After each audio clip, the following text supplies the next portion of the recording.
اس لیے میں کہتا ہوں کہ جب آدمی اللہ سے ڈرنا کم کر دیتا ہے تو چھوٹی چھوٹی چیزوں سے خوب ڈرنے بے لگتا شک ہے، بے شک اور جب لوگ رب سے ڈرتے ہیں تو اللہ اسے بے نیاز بنا دیتا ہے۔ گناہوں نے اس قدر ہمیں کمزور اور بزدل بنا دیا کہ ہم دنیا میں ہر طرف پسماندہ اور لاغر معلوم ہوتے ہیں۔ اس لیے اپنے گناہوں سے توبہ کر کے اللہ سے مضبوطی کے ساتھ اپنا رشتہ جوڑنے کی کوشش کریں۔ رات کے اس پہر میں جانتا ہوں کہ جلسے میں سننے والے حضرات بیٹھتے ہیں، دیکھنے والے 9 بجے آتے ہیں، انہیں دکان دیکھنی ہے، انہیں چائے پینی ہے، 11 بجے تک سارا ماحول کا مشاہدہ کر لینے کے بعد وہ چلے جاتے، اور ایسے مجمع کی مجھ کو ضرورت بھی نہیں ہوتی۔ 10 لوگ جو اللہ اس کے رسول کا ذکر سننا چاہتے ہیں تو اس کو سنانے میں بھی دل لگتا ہے، اور سننے والوں کو بھی دل لگتا رہتا ہے۔ بے شک ایک بزرگ کے تعلق سے میں نے پڑھا تھا، وہ بہت بڑے ولی کامل عارف باللہ عالم ربانی تھے، حدیثوں کا درس دیا کرتے تھے، بخاری مسلم شریف لوگوں تک پڑھانا، لیکن اس کی عادت کریمہ یہ تھی کہ جب 40 سے زیادہ لوگ ہو جاتے تو آپ حدیث کی کتاب کو روک دیتے، حدیث نہیں فرماتے، حدیث بیان نہیں کرتے، حدیث نہیں سناتے۔ کسی نے آپ سے پوچھا تھا کہ حضور، جب لوگوں کی تعداد زیادہ ہوتی ہے تو گفتگو اور ہونی چاہیے تاکہ دین کا پیغام زیادہ لوگوں تک پہنچے، حدیث رسول زیادہ لوگوں تک پہنچے، تقریر زیادہ لوگوں تک پہنچے۔ اس نے کہا تھا کہ تمہارے سوچنے کا الگ نظریہ ہے اور میرے سوچنے کا الگ طریقہ ہے، بے شک تم نے جو کہا ہے، لیکن میں یہ سوچتا ہوں کہ جب لوگوں کی بھیڑ ہوگی تو کہیں نفس شہرت کا طلبگار نہ ہو جائے کہ سامنے والا بہت بڑا محدث، سامنے والا بہت بڑا عالم حدیث ایسی پڑھتا ہے جیسے پانی کی طرح۔ میں اپنے نفس کو کچلنے کی وجہ سے حدیث رسول کو بند کر دیتا ہوں، میں اپنا یہ عمل خالص اللہ کے لیے کرنا چاہتا ہوں تاکہ رب تبارک و تعالیٰ میرے اس حدیث کے پڑھنے اور سنانے کو قبول فرما لے۔ یہ بڑے لوگ ہوتے ہیں جس کی بڑی بات ہوتی ہے، بڑی سوچ ہوتی ہے، انڈرسٹینڈنگ ہوتی ہے۔ اس لیے میں کہنا چاہتا ہوں کہ جب آدمی اللہ اس کے رسول کے لیے کام کرتا ہے، رب تبارک و تعالیٰ اس کے عمل کو مقبول بنا لیتا ہے، محبوب بنا لیتا ہے۔ جلسے ہمارے ہاں روزانہ ہوتے ہیں، سیمانچل میں سب سے زیادہ جلسہ بھارت میں ہوتا ہے، لیکن ہم نے جو جلسوں کی شکل و صورت بنا کر کے رکھی ہے یہ کسی سے چھپی ہوئی نہیں ہے۔ میں یہ کہنا چاہتا ہوں کہ جتنا بڑا احاطہ لوگوں کے بیٹھنے کا نہیں ہے، اس سے بڑا کمپاؤنڈ وہاں دکانوں کے لیے لگایا گیا ہے۔ کیا ضرورت ہے اس کی؟ ہو سکے تو زیادہ سے زیادہ چائے کی دکان کھلی رہے، پانی کی دکان کھلی رہے کہ لوگوں کو ضرورت کے وقت چائے مل جائے، اگر کسی کو پانی کی طلب ہو تو پانی مل جائے۔ جلسے کو میلہ بنانا، جلسے کو یعنی مارکیٹ بنانا، کیا اس سے برکت حاصل کریں گے؟ یہاں دل نہ لگے گا بلکہ دل وہاں لگے گا۔ بزرگوں نے فرمایا کہ مسجد کو زیادہ مت سجا بلکہ اپنے دلوں کو سجایا کر۔ اگر مسجد کو زیادہ ڈیکوریٹ کرو گے تو نماز کے وقت نظر تیری دیوار کی طرف چلی جائے گی، اس کے محراب کی طرف، اس کے ڈیکوریشن کی طرف، اس کی خوبصورتی کی طرف۔ دلوں کو سجا تاکہ دل اللہ کی عبادت کی طرف مائل ہو جائے۔ سبحان اللہ اس لیے میں کہنا چاہتا ہوں کہ جلسوں کو میلہ اور ٹھیلا مت بنائیے۔ میں اپنی ماں اور بہن سے کہنا چاہتا ہوں، تم اگر جلسہ میں آنا چاہتی ہو تو حجاب کے ساتھ جلسہ میں آیا کرو، نہیں تو مت آؤ۔ بہتر یہ ہے کہ اپنے گھر میں ہی آرام کیا کر۔ جلسے میں اگر آتی ہو تو پردے کے دائرے میں آؤ اور اس کے بعد بیٹھ کر کے اللہ اس کے رسول کی بات کو سنو۔ یہ جلسہ، یہ روحانی کانفرنس میں ہم بیٹھے ہیں، یہاں روحانیت کی بات ہوتی ہے، یہاں نفس کو مارنے کی بات ہوتی ہے، یہاں جنت کی بات ہوتی ہے، یہاں آخرت کی بات ہوتی ہے۔ آپ اگر یعنی مارکیٹ گھومنا چاہتے ہیں تو طیب پور میں مارکیٹ ہے روزانہ، یعنی کشن گنج ہے اور بہادر گنج ہے، ٹھاکر گنج ہے۔ یہ جلسہ یہاں پہ پیغام دیا جاتا ہے نفس کو مارنے کا، یہاں سے پیغام دیا جاتا ہے اللہ اس کے رسول کا، یہاں سے پیغام دیا جاتا ہے کہ ہم اپنی زندگی کو کس قدر سنواریں اور اپنی اولاد کو کس قدر تعلیمات دیں۔ خراب ریپوٹیشن ہمارے سامنے میں ہے، کہ 42,000 لڑکیوں نے جنت کا راستہ چھوڑ کر کے جہنم کا راستہ اختیار کر لیا. پیار کے نام پر، محبت کے نام پر، دل لگی کے نام پر، چاہت کے نام پر. یہ ماحول کب پیدا ہوئے؟ جب ہم نے اپنے گھروں سے مذہب اسلام کے قانون کو کمزور کر دیا، تب یہ ماحول پیدا ہوا. ہم نے اپنی بچیوں کو کنیز فاطمہ نہ بنایا، ہم نے اپنے بچیوں کو کنیز عائشہ نہیں بنایا، ہم نے اپنے بچیوں کو کنیز ماہ نور نہیں بنایا، ہم نے اپنی بچیوں کو کنیز زینب بنانے کا کام نہیں کیا. ہم نے اپنی گھروں میں عریانیت کا ماحول، ہم نے اپنے گھروں میں دوسروں کی تقلید کرنا شروع کر دی. قرآن میں صاف اللہ نے فرمایا ہے، اطیعوا اللہ و اطیعوا الرسول ومن یطع الرسول فقد اطاع اللہ. اطاعت کرنی ہے تو مصطفیٰ کی اطاعت کر، اللہ کی اطاعت کر، اور جو رسول کی اطاعت کرتے ہیں سمجھو کہ وہ اللہ کی پیروی کرتا ہے. میں یہ کہنا چاہتا ہوں کہ جو آگ لگاتا ہے وہی اس آگ میں جھلسا کرتا ہے. ہم نے اپنے گھروں سے مذہب اسلام کے قانون کو مجروح کرنے کا کام کیا. آج ہماری بیٹیاں اسلام کو نہیں سمجھتی ہے. وہ چند دن کی محبت کی خاطر کتنے دن تک لوگ زندہ رہیں گے؟ 60 سال 70 سال، یہاں تو 40 سال میں لوگوں کا شوگر ہائی ہو جاتا ہے، بلڈ پریشر ہائی ہو جاتا ہے، لوگوں کا 50 سال میں کڈنی فیل ہو جاتا ہے. میں یہ کہنا چاہتا ہوں کہ یہ چند دن کی چاندنی اور یہ چند دن کی جوانی کب تک کام آنے والی ہے؟ حقیقت میں آخرت کام آنے والی ہے. وہ کیسے سمجھیں گی؟ میرا جوان کیسے سمجھے گا؟ صرف نعت کو سن لینا ہی یہ سمجھتا ہے کہ حج ہم نے کر لیا، عمرہ ہم نے کر لیا، ایسا لگتا ہے کہ رمضان کے روزے ہم نے رکھ لیے. نعت سننا تبھی عبادت ہے جب دل میں مصطفیٰ کے قانون کی محبت پیدا ہو جائے، اسلام کی محبت پیدا ہو جائے، قرآن کی محبت پیدا ہو جائے. نعت تبھی قابل قبول ہوتی ہے جب سنانے والا بوسری ہوتے ہیں، سننے والے مصطفیٰ کریم ہوا کرتے ہیں. سبحان اللہ، سبحان اللہ، بے شک. یعنی نعت تبھی قابل قبول ہے جب سنانے والے کا دل اعلیٰ حضرت کی طرح دھڑکتا ہو اور سننے والے کا دل مصطفیٰ رضا خان کی طرح دھڑکتا ہو، نیکوکار کی طرح دھڑکتا ہو. آپ نعت سنتے ہیں اور ان کے بعد اسی کو سب کچھ سمجھ لیتے ہیں، جلسہ اجار کے چلے جاتے. نہیں، قرآن کون سنے گا؟ حدیث کون سنے گا؟ دین کی بات کون سنے گا؟ میں اس لیے کہنا چاہتا ہوں، روحانی کانفرنس میں ہم بیٹھے ہیں، روحانیت کو غذا ملنی چاہیے. لوگ کھاتے ہیں کھانا تو اس کے جسم کو غذا ملتی ہے.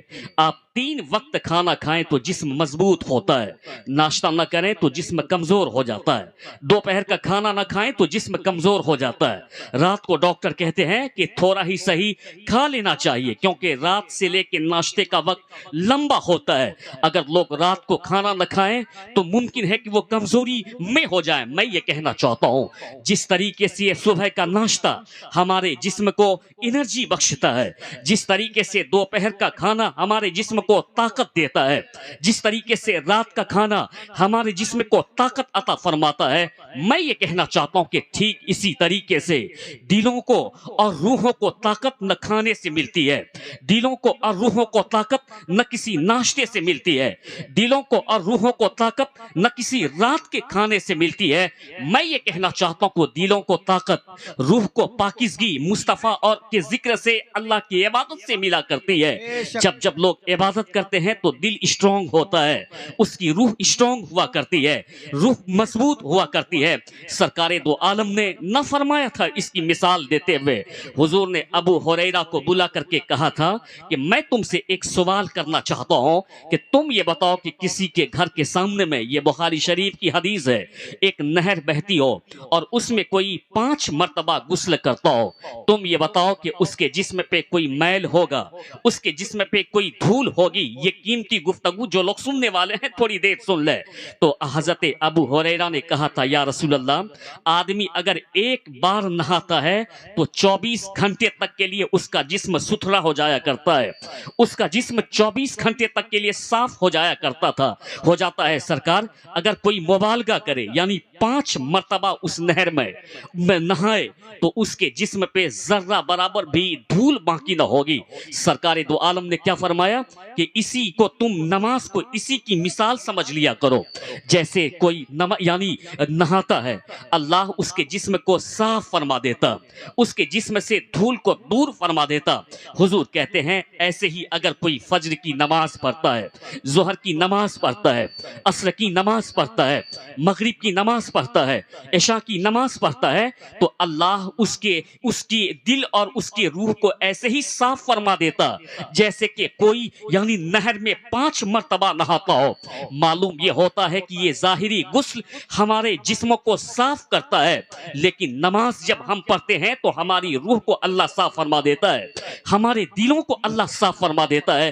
یہی ہے نماز جس کی مثال سرکار دو عالم نے دیتے ہوئے فرمایا کہ ظہر کی نماز پر، عصر کی نماز پر، مغرب کی نماز پر حدیث میں آیا ہے لوگ کہتے ہیں کہ مجھ کو برکت نہیں حاصل ہوتی ہے، میں کماتا ہوں لیکن اس کمائی میں کہاں برکت ہے، روزانہ 10,000 کی کمائی ہے، کچھ بچتا ہی نہیں، آگے ہی نہیں بڑھ پاتا ہوں۔ حضور نے کیا فرمایا تھا کہ ظہر کی نماز کی پابندی کر لے، اللہ نے اس نماز کے ذریعے تیرے رزق میں برکت رکھ دی ہے۔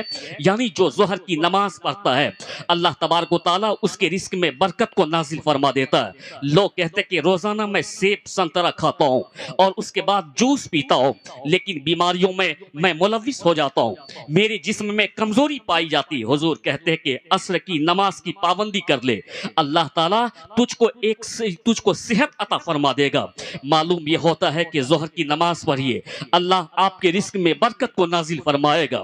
عصر کی نماز کو پڑھیے، اللہ آپ کو صحت کی دولت عطا فرمائے گا۔ آج لوگ شکایت کرتے ہیں مولانا صاحب کے پاس آ کر کے کہ حضور میں نے اپنے بیٹے کو MBBS ڈاکٹر بنا دیا، کسی کو انجینئر بنا دیا، کسی کو بزنس مین بنایا، کسی کو اسپیکر بنایا، میں نے کسی کو لیڈر بنا دیا۔ ہونا تو یہ چاہیے تھا کہ وہ بچہ میرے پاؤں کو دھو کر کے پیتا کہ باپ نے اپنا خون پسینے کی صورت میں بہا کے مجھ کو اچھا انسان بنایا ہے، اور باپ نے یعنی ہلدی باری کی زمین بیچ کر کے ڈاکٹر بنا کے مجھ کو کشن گنج میں بٹھایا ہے۔ لیکن ہوتا کیا ہے کہ آج وہ ڈاکٹر بننے کے بعد ہم کو بھول گیا ہے، نہ میری خبر لیتا، نہ اب گھر کی طرف آتا ہے، وہ صرف وہاں رہتا، اپنی پریوار کے ساتھ رہتا ہے، اپنی وائف کے ساتھ زندگی گزارتا ہے۔ ایسا کیوں ہے؟ میں یہ کہنا چاہتا ہوں تیرے پیغمبر نے تجھ کو 1400 سال پہلے یہ پیغام نہ دیا تھا؟ حضور کہتے ہیں کہ مغرب کی نماز کی پابندی کر لے۔ جو لوگ مغرب کی نماز کی پابندی کرتا ہے اللہ اس کی اولاد کو فرمانبردار بنا دیتا ہے۔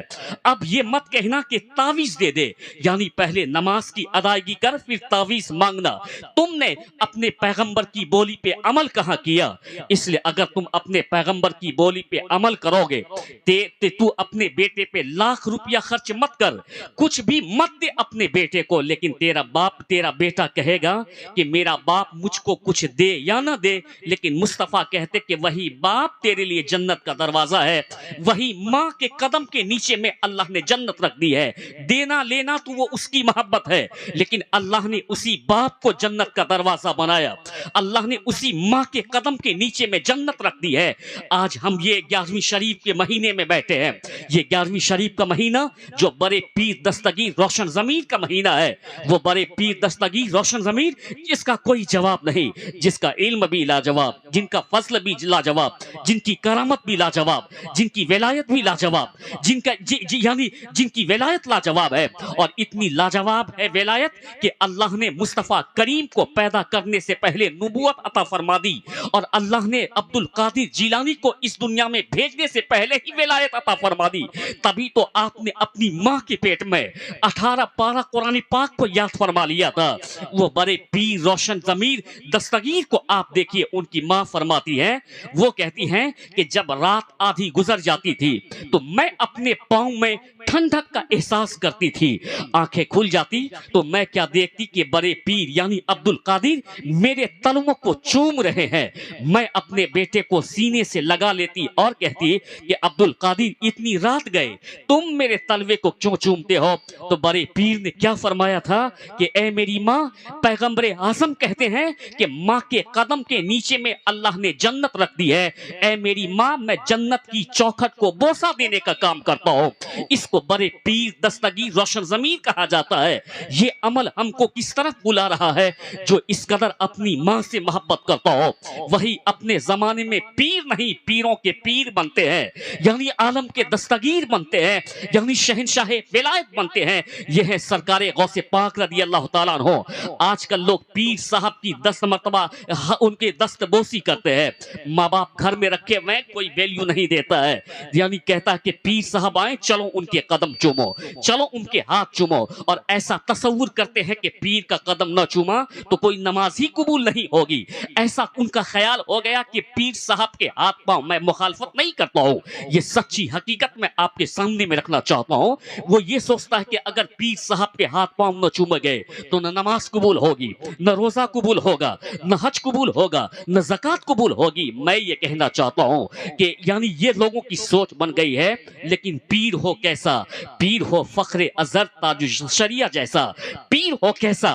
یعنی پیر ہو جانشین مفتی اعظم جیسا۔ سرکار تاج الشریعہ جب رضا جامع مسجد سے عصر کی نماز پڑھا کر کے باہر نکلتے تھے، لوگ آپ کو چاروں طرف سے گھیر لیتا، لوگ یہ چاہتے کہ آپ کے ہاتھوں کو چوم لیں، آپ کے پاؤں کو چوم لیں، ان کو بوسہ دے دیں، لیکن جیسے ہی لوگ آگے بڑھنا چاہتے، حضور تاج الشریعہ روکتے ہوئے کہتے تھے کہ اے مولانا عاشق، ان لوگوں سے پوچھا کرو کہ یہ لوگ میرا ہاتھ پاؤں چومنا چاہتے ہیں، ان سے یہ پوچھ کہ اس نے اپنے ماں باپ کے ہاتھ پاؤں چومے ہیں یا نہ چومے ہیں۔ یعنی سرکار تاج الشریعہ نے بریلی کی سرزمین سے یعنی یہ پیغام ہم کو عطا فرمایا ہے کہ اگر اختر رضا کا ایک بار ہاتھ چومو تو ماں باپ کا 10 مرتبہ ہاتھ چوما کرو۔ اور غلام غوث رضا قادری کھلے عام پیغام دیتا ہے کہ تم جو سوچتے ہو کہ میرا پہلا پیر بغداد میں رہتا ہے، میرا پہلا پیر اجمیر میں رہتا ہے، میرا پہلا پیر نظام الدین میں رہتا ہے، میرا پہلا پیر دیوا کلیر اور کچھوچا میں رہتا ہے، میرا پہلا پیر بریلی اور شاد اللہ پور میں رہتا ہے، نہیں، میں یہ کہنا چاہتا ہوں کہ ترمذی کی حدیث میں آیا ہے، مصطفیٰ کہتے کہ رضا اللہ فی رضا الوالدین، اللہ کی رضا یعنی ماں باپ کی رضا میں رکھ دی ہے۔ میں یہ کہنا چاہتا ہوں کہ تیرا پہلا پیر نہ اجمیر میں رہتا ہے، نہ بغداد میں رہتا ہے، نہ بریلی اور کچھوچا میں رہتا ہے، جہاں تیرے ماں باپ رہا کرتے ہیں وہ تیرا پہلا پیر ہوا کرتا ہے۔ تو تیرا پہلا پیر ماں باپ کی صورت میں گھر میں رہا کرتا ہے۔ اب اگر کوئی یہ چاہے کہ یعنی بغداد معلّہ کا فیضان میرے سر پہ ہو، اگر کوئی یہ چاہے کہ اجمیر معلّہ کا فیضان میں لے لوں، اگر کوئی یہ چاہے کہ دیوا کا فیض میں حاصل کر لوں، اگر کوئی چاہے کہ نظام الدین کا فیض میں حاصل کر لوں، اگر کوئی چاہے کہ کچھوچا کلیر اور بریلی کا فیضان میں حاصل کر لوں، تو ماں باپ کو راضی کر لے، بڑے پیر کا بھی فیضان ہوگا، بریلی والے پیر کا بھی فیضان ہو جائے۔ سبحان اللہ، نعرہ تکبیر، نعرہ رسالت، مسلک اعلی حضرت علامہ مولانا غلام غوث مرکزی صاحب قبلہ، نعرہ تکبیر، نعرہ رسالت، سبحان اللہ سبحان اللہ۔ مائک کی کنڈیشن تو آپ دیکھ ہی رہے، لیکن محبت سے آپ بیٹھے رہے تو میں کچھ باتیں آپ تک رکھنا چاہتا ہوں۔ میں یہ کہنا چاہتا ہوں کہ بڑے پیر دستگیر کا آپ فیض اگر لینا چاہتے ہیں، جو پہلا پیر ماں باپ کی صورت میں آپ کے گھر میں ہے، ان کی خدمت کیجئے۔ لیکن یہاں کے لوگوں کو میں مبارکباد پیش کرتا ہوں کہ ان لوگوں نے روحانی کانفرنس کرایا، ان کے دل میں اپنے خاندان کی محبت ضرور ہے، یا اگر کسی کے ماں باپ گزر گئے ہیں تو ان کی محبت ان کے دل میں ہے، تبھی تو یہ ان کو جانے کے بعد بھی یاد فرما رہے ہیں۔ اور وفادار بیٹا وہی ہوتا ہے جو ماں باپ کی حیات میں بھی اس کی خدمت کرتا ہو، اور بعد وصال بھی اپنے والدین کی خدمت کرتا ہو۔ یہ بات میں آگے آپ کو بتاؤں گا کہ وفادار بیٹے کیسے حیات میں اپنے ماں باپ کی خدمت کرتے ہیں، کیسے یعنی بعد وصال اپنے ماں باپ کی خدمت کرتے ہیں۔ میں یہ کہنا چاہتا ہوں کہ یعنی آپ کا پہلا پیر تو گھر میں ہی رہا کرتا ہے، آپ اسی کو راضی نہیں کرتے، آپ اسی کی خدمت نہیں کرتے، آپ جو جنت کا دروازہ اور جنت جن کے قدم کے نیچے میں رکھا ہوا ہے، آپ اسی کو حاصل کرنے کی کوشش نہیں کرتے ہیں۔ اس لیے میں کہنا چاہتا ہوں کہ ضروری اس بات کی یہ ہے کہ ہر جوان اسلام کو سیکھنے کی کوشش کرے۔ آج ہم پسماندہ ہیں کس وجہ سے؟ یعنی غریبی کی وجہ سے پسماندہ نہیں ہے۔ آج ہم یعنی کس وجہ سے پسماندہ ہے؟ پاپولیشن کی وجہ سے ہم پسماندہ نہیں ہے۔ صحابہ کرام کا وہ دور آپ دیکھ لیجئے کہ صحابہ کرام ایک وقت کھاتے تھے، 2 وقت فاقہ کسی کر کے صبر کر لیا کرتے تھے۔ یعنی اس وقت مسلمانوں کا پاپولیشن بہت زیادہ نہیں تھا، مسلمانوں کی آبادی لاکھ کے قریب تھی، لیکن اللہ نے ان کے روح کو وہ مضبوطی عطا فرمائی تھی، اللہ نے ان کے دل کو اتنا اسٹرانگ عطا فرمایا تھا کہ 313 اگر اللہ پہ بھروسہ کر کے میدان بدر میں کھڑے ہو جائیں، اللہ فتح مبین عطا فرما دیتا تھا۔ اگر چند لوگ میدان احد میں کھڑے ہو جائیں، وہاں کا نقشہ بدل جایا کرتا تھا۔ میدان خندق میں مولا علی جو ایک وقت کھاتے کئی وقت بھوکا رہا کرتے تھے، سوکھی روٹیوں کو آپ پانی میں ڈبو کر کے اس کو کھایا کرتے تھے، وہی مولا علی جب میدان خندق میں آتے، عمر بن عبد ود جیسے بڑے پہلوان کو اس قدر پچھاڑ کر کے کہتے تھے کہ یہ میری طاقت نہیں، مصطفیٰ کی عنایت ہے جو اللہ نے ہم کو عطا فرمائی ہے۔ میں یہ کہنا چاہتا ہوں کہ مسلمان نہ پاپولیشن کی وجہ سے کمزور ہوا ہے، مسلمان نہ دولت کی وجہ سے کمزور ہوا ہے۔ ٹھیک کہا تھا کسی نے بہت پہلے کہ طریقے مصطفیٰ کو چھوڑنا ہے وجہ بربادی، اسی سے قوم دنیا میں بے اقتدار ہوئی اپنی۔ ہم نے جب سے مصطفیٰ جان رحمت کے طریقے کو چھوڑ دیا، تب سے ہم کمزور ہو گئے، تب سے ہم لاغر ہو گئے۔ اتنا بڑا پنڈال ہم نے سجایا ہے، لیکن لوگ جلسے کو آدھی رات ہی سونی کر کے چلے جاتے ہیں، جبکہ مذہب مہذب کا پیغام سننا چاہیے۔ میں ان لوگوں سے یہ کہنا چاہتا ہوں جو کہتے کہ نبی کے لیے ہم جان دے دیں گے، ان کے لیے ہم قربان ہو جائیں گے۔ جو نبی کی مجلس کو آباد نہ کر پاتا ہو، وہ نبی کے لیے کیا جان دے گا؟ اور وہ کہتے ہیں کہ ہم اپنی جان دے دیں گے، مسجد کو جانے نہیں دیں گے۔ جو مسجد میں اپنے سجدے کے ذریعے مسجد کو آباد نہ کر پاتا ہو، وہ مسجد کے لیے کیا جان دے گا؟ جو نبی کی بزم کو آباد نہ کر پاتا ہو، وہ نبی کے لیے کیا جان دے گا؟ پہلے مسجد کو آباد کر، تب لوگ کو سمجھ میں آئے کہ تم مسجد کے لیے جان دے سکتے ہو۔ پہلے نبی کی مجلس کو آباد کر، تب ہم کو سمجھ میں آئے گا کہ تم نبی کے ناموس پر جان دے دو گے، ان کی عظمت پہ قربان ہو جاؤ گے، تم ان کی رفعت پہ قربان ہو جاؤ گے۔ جب تم اس کی بزم کو آباد نہیں کر پاتے ہو تو تم جان کیا دو گے؟ اس لیے ضروری ہے کہ ہم پہلے نبی کی شریعت پہ عمل کر کے تو دکھا دیں، جو پہلا اسٹیپ ہے۔ پہلے ہم قرآن پہ عمل کر کے تو دکھا دیں، جو پہلا اسٹیپ ہے۔ ہم مسجد میں سجدہ کر کے تو دکھا دیں، جو پہلا اسٹیپ ہے۔ جو مسجد میں سجدہ کرتا ہے تب سمجھ میں آتا ہے کہ یہ مسجد کی عظمت کے لیے قربان ہو جائے گا۔ جو قرآن پہ عمل کرتا ہے تب سمجھ میں آتا ہے یہ قرآن کی عظمت پہ قربان ہو جائے گا۔ جو مصطفیٰ کے قانون پہ عمل کرتا ہے تب سمجھ میں آتا ہے کہ یعنی سلمان اظہری کی طرح یہ قید و بند کی زندگی اختیار کر لے گا، لیکن مصطفیٰ جان رحمت کی طرف اٹھنے والی انگلی کو گوارا نہیں کرے گا۔ قمر غنی کی طرح یعنی سلاخوں کا مسافر ہو جائے گا، لیکن ناموس رسالت پر ایک حرف برداشت نہیں کرے گا۔ اس لیے کہتا ہوں کہ میاں پہلے سر جھکانا سیکھ لو، میاں پہلے اپنے نبی کی مجلس کو آباد کرنا سیکھ لو، قرآن کی عظمت کو اپنے دل میں پہلے بسانا سیکھ لو، اپنے گھر میں مذہب اسلام کو داخل کرنا سیکھ لو۔ آج یعنی جوانوں کے اندر دین کی محبت ہے، نہ آج ہمارے بڑوں کے اندر دین کی محبت ہے، نہ آج میری ماں اور بہن کے اندر دین کی محبت ہے۔ اس لیے میں کہنا چاہتا ہوں کہ اپنی نسلوں کو اگر بچانا ہے تو اپنے ماں بہن کو یعنی فاطمہ الزہرا کی چادر ضرور دینی ہوگی۔ اگر آپ نے اس کو فاطمہ الزہرا کی چادر نہیں دی تو ہماری نسلیں نہیں بچنے والی ہے، ہماری نسلیں اسلام پہ نہیں ٹکنے والی ہے۔ آج ہماری ماں اور بہنوں کا حال دیکھیں، ایک ماں کو میں دیکھتا ہوں مدینہ کی سرزمین پر، اور آج میں اپنے ان ماں بہن کا حال دیکھنا چاہتا ہوں۔ ماں اگر بننی ہی ہے تو اس ماں کی طرح بن جس ماں نے مدینہ میں یعنی 27 سال تک اپنے شوہر کی جدائی کو برداشت کیا تھا، لیکن اس نے شریعت سے کبھی بھی اپنے قدم کو باہر نہیں کیا تھا۔ میں کہنا چاہتا ہوں کہ ماں ہی اگر بننا ہے تو غوث پاک کی ماں یعنی کنیز بن کر کے دکھا دے۔ اگر ماں ہی بننا ہے تو میں آپ سے کہنا چاہتا ہوں کہ بابا فرید الدین گنج شکر رحمت اللہ تعالی علی کی ماں کی کنیز بن کر کے دکھا دے۔ اگر آپ ان کی کنیز بن جائیں گی تو آپ کا بچہ غلام فرید ضرور ہو جائے گا۔ آپ اگر غوث پاک کی ماں کی کنیز بن جائیں گی تو آپ کا بچہ ضرور غلام غوث بن جائے گا۔